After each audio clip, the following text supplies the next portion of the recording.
ازاي حضراتكم عاملين ايه؟ يا رب تكونوا بخير. الفيديو النهارده هنتكلم عن ازاي نتعلم الانجليزيه وايه التطبيقات اللي هنحتاجها لتعلم الانجليزيه. يلا نبدا الفيديو. ما تنسوش تصلوا على النبي. وان شاء الله هعلمكم ازاي تتعلموا الانجليش من الصفر في البيت. اهم حاجه تاخد لغه انجليزيه عشان هتحتاجها في الشغل وهتحتاجها في الدراسه وتحتاجها بصفه عامه في كل حاجه. حتى في الشغل هيحتاجوا منك ان انت تكون متقن اللغة الانجليزية، وحتى في الجامعات لازم تكون متقن اللغة الانجليزية عشان اللغة الانجليزية اساسية بصفة عامة.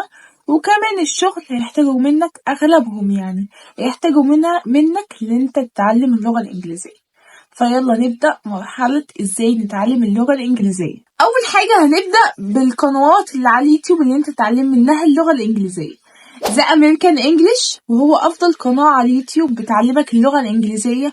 وكمان في المستوى الأول والمستوى التاني والمستوى التالت وهكذا، تقدر تتعلم منه اللغة الإنجليزية. وهو عامل تطبيق على أب ستور وجوجل بلاي تقدر تنزله اسمه American English، وكمان البلاي ليست منظمين، فأنت مش هتحتاج أي حاجة تانية. بجد القناة دي فادتني كتير قوي، ولو انتوا عايزين تعلموا إنجليش فأنصحكم بالقناة دي. وتاني قناة معانا دروس أونلاين لأحمد أبو زيد، بجد بيشرح شرح جميل جدا وبيعلمك الإنجليش أكنك أنت أخ ليه، وبيفهمك بسرعة، وكمان بيعلمك أكنه كده فيس تو فيس. وكمان بينزل بلاي ليست الكورس إنجليش كامل، فأنت مش محتاج أي حاجة تانية غير إنك تشوف البلاي ليست ده. وكمان بيعلمك القواعد بشكل كويس جدا، فده تاني أحسن واحد بيعلم إنجليش. بجد أحسن واحد على اليوتيوب بيشرح جرامر، ولو أنت في الثانوية عامة هتستفاد منه جدا جدا جدا، لأن أنا كنت بشوف في الثانوية العامة وفادني قوي في الجرامر. فلو انت في الثانويه العامه احسن قناه ليك للاخر. ولو انت عايز تعلم الانجليش بريطاني او بريتش انجليش فعندك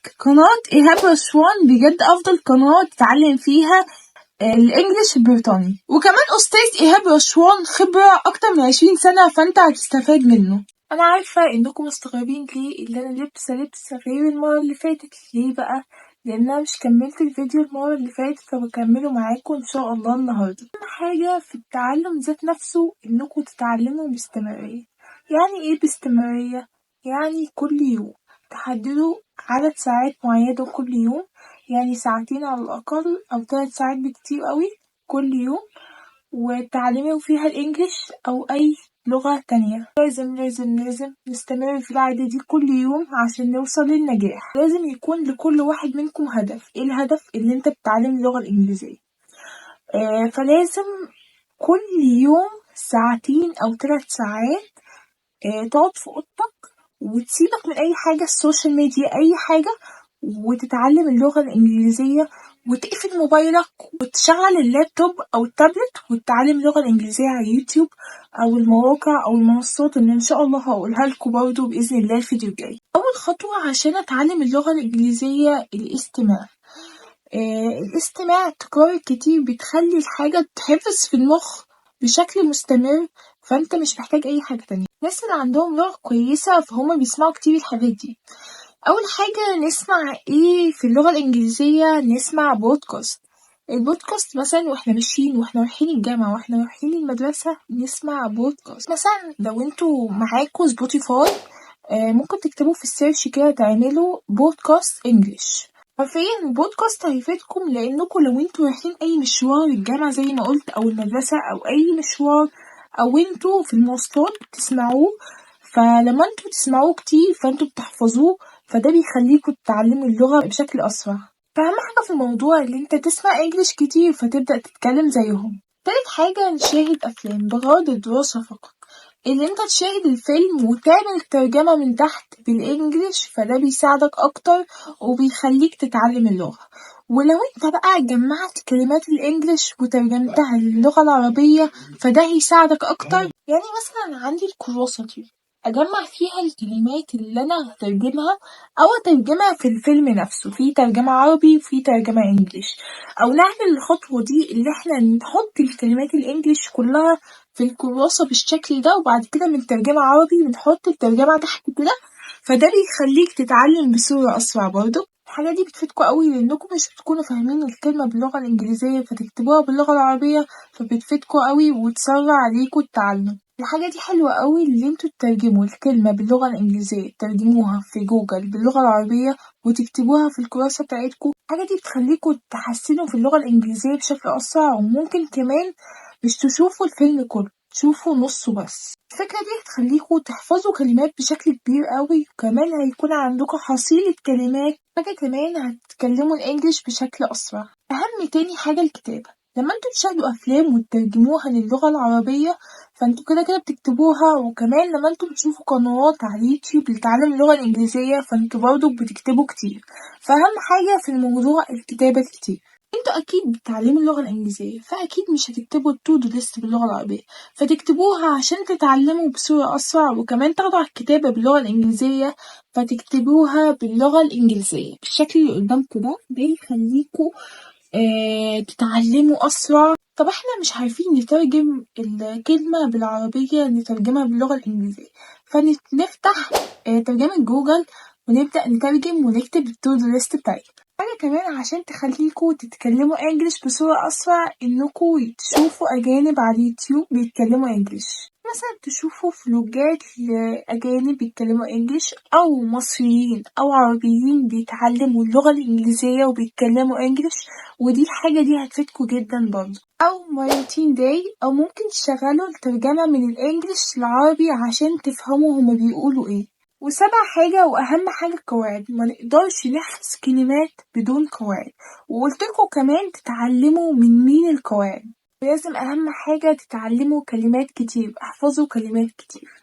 ومش ينفع ندخل على الدرس اللي جاي إلا ما نخلص الدرس ده ونراجع عليه كذا مرة ونفهمه ونحل تدريبات عليه لو أمكن فيه تدريبات، أو نحفظه أو نمارسه. أهم حاجة نستمروا في تعلم اللغة، لا إما من بودكاست، لا إما من أفلام، لا إما من فلوجات ناس أجنبية بتتكلم إنجليش، لا إما من قنوات يوتيوب تعلمك الإنجليش. وكمان أهم حاجة تحفزك للتعلم، زي النوت بوك ده بيحفزني جدا وشكله كيوت، وزي القلمة الهايلايتر دي بتحفزني جدا وبتخليني أتحفز للدراسة بالشكل ده نوع اسمه روتو، وبتحفزني للتعلم بشكل عام. والقلمة الألوان دي برضه بتحفزني للدراسة، شكلها كيوت، بصي فيها جميع الألوان بصفة عامة، بصوا فيها جميع الألوان وبتحفزني جدا على الدراسة. وكمان الحاجة المهمة في كل فيديو واللي لازم أعملها الستيكي نوتس والفواصل، دول أهم 2 بيشجعوني للدراسة وبيحفزوني على الدراسة بجد. دول بيشجعوني على التعلم جدا جدا جدا. وأهم حاجة الحاجة اللي بتيجي لكل إنسان، أنا فاقد الشغف، أنا عندي إحباط، أقول لكم سر من أسراري اللي أنا بيخليني أبعد عن الإحباط. أول حاجة بجيب حاجة تحفزني، بتفرج على حاجة بحبها. يعني مثلا وقت اللي أنا عندي إحباط ومش عايز أدرس ولا عايز أعمل حاجة بحبها، وبعد كده أرجع للدراسة من تاني.